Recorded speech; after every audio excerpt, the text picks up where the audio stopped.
Praise the lord, hallelujah. সকলোকে মান্না চেনেলত স্বাগতম কৰিছোঁ। আহক আজি ঈশ্বৰৰ কি বাক্য দিছে তাক আমি চাম।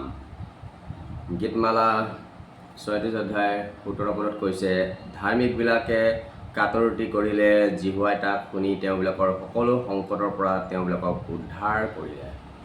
ইয়াতে কৈছে যে ধাৰ্মিকবিলাকে যেতিয়া কাটৰুতি কৰে তেতিয়া ঈশ্বৰে শুনে, আৰু তেওঁলোক যেনেকুৱাই বিপদত নহওক, সংকটত নপৰক, ঈশ্বৰে তেওঁলোকক উদ্ধাৰ কৰে। ধাৰ্মিকবিলাক যিসকলে ঈশ্বৰৰ আজ্ঞা পালন কৰে, পবিত্ৰতাত থাকে, ঈশ্বৰৰ ল'টো মানে, ঈশ্বৰৰ লগত সম্বন্ধ ৰাখে, তেওঁলোকে যেনেকুৱাই বিপদত নপৰক, যেতিয়া তেওঁলোকে প্ৰাৰ্থনা কৰে তেতিয়া তেওঁলোকৰ প্ৰাৰ্থনা ঈশ্বৰে শুনে আৰু তেওঁলোকক আশীৰ্বাদ কৰে। এই সুন্দৰ বাক্যৰ যোগেদি প্ৰত্যেককে ঈশ্বৰে আশীৰ্বাদ কৰক। আৰু এই চেনেলৰ যোগেদি আপোনালোকৰ যদি প্ৰাৰ্থনাৰ বিষয় থাকে আপোনালোকে কমেণ্ট বক্সত দিব পাৰিব। আমি আপোনালোকৰ কাৰণে প্ৰাৰ্থনা কৰিম, কাৰণ ধাৰ্মিকৰ প্ৰাৰ্থনা ঈশ্বৰে শুনে। আপুনি যদি ঈশ্বৰৰ বাক্যটো পালন কৰে, যদি ঈশ্বৰৰ লগত সম্বন্ধ ৰাখে আৰু আপুনি যদি পবিত্ৰতাত আপুনি চলে, তেনেহ'লে আপোনাৰ প্ৰাৰ্থনা ঈশ্বৰে নিশ্চয় গ্ৰহণ কৰিব।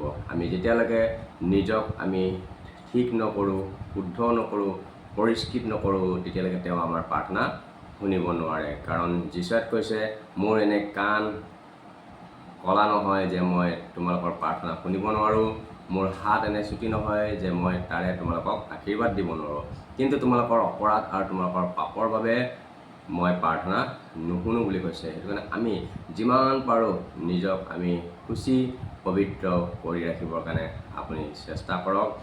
আপুনি শুচি পবিত্ৰ হৈ থাকক, কাৰণ ভিতৰত কৈছে, মই পবিত্ৰ তোমালোকো পবিত্ৰ হোৱা, তোমালোকৰ আচাৰ ব্যৱহাৰ পবিত্ৰ হওক। যেতিয়া আপুনি পবিত্ৰতাত থাকিব, আপোনাৰ প্ৰাৰ্থনা নিশ্চয় ঈশ্বৰে শুনিব আৰু আপোনাৰ প্ৰাৰ্থনাৰ উত্তৰ দিব। কাৰণ বাক্যত কৈছে, গীতমালা ৩৬:১৭ পদত যিটো পঢ়ি দিলোঁ এতিয়া, সেই বাক্যত কৈছে, ধাৰ্মিকবিলাকে কাটৰুতি কৰিলে ঈশ্বৰে তাক শুনে আৰু তেওঁৰ সকলো সংকটৰ পৰা তেওঁক উদ্ধাৰ কৰে।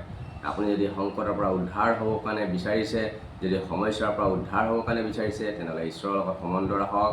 আৰু ঈশ্বৰে যিটো বেয়া পায় সেইটো আপুনি নকৰিব, যিটো ঈশ্বৰে ভাল পায়, যিটো ঈশ্বৰে সন্তুষ্ট হয়, সেইটোহে আপুনি কৰক। চাব, আপোনাৰ প্ৰাৰ্থনা শুনিব ঈশ্বৰে আৰু আপোনাৰ প্ৰাৰ্থনাৰ উত্তৰো আহিব। ধন্যবাদ দিছোঁ। সুন্দৰ বাক্যৰ যোগেদি ঈশ্বৰে সুন্দৰ বাক্য আমাক জনালে, তাৰ বাবে ঈশ্বৰক ধন্যবাদ দিছোঁ। এই বাক্যৰ যোগেদি যিমানে শুনিছে, যিমানে চাই আছে, প্ৰত্যেকৰ জীৱনত আশীৰ্বাদ কৰক। আহক, পাষ্টৰ আছে আপোনালোকৰ কাৰণে প্ৰাৰ্থনা কৰিব।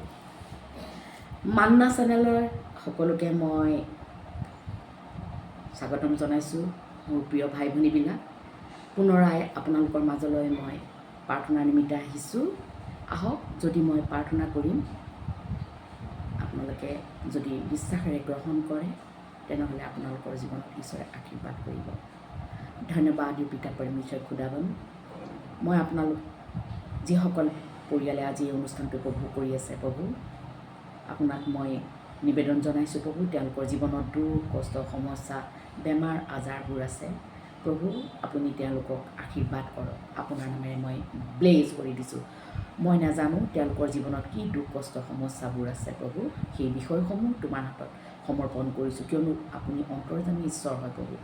ধন্যবাদ দি প্ৰভু, এই প্ৰাৰ্থনাৰ যোগেদি বিশ্বাসমূলক প্ৰাৰ্থনাই প্ৰত্যেকজনৰ জীৱনত আশীৰ্বাদ কৰিব পিতা। কাকো খালী হাতে ঘূৰি যাবলৈ নিদিব। আজিৰ দিনটো আপোনাৰ হাতত সকলো সন্তানক মই সোধাইছোঁ। ধন্যবাদেৰে সকলো বুজাচনা ত্ৰাণকৰ্তা যীশুৰ নামত। Amen. Praise God, praise God, praise God. আজিলৈ ইয়াতে সামৰিছোঁ। আকৌ মান্নালৈ গ'লে আপোনালোকৰ মাজলৈ আহিম।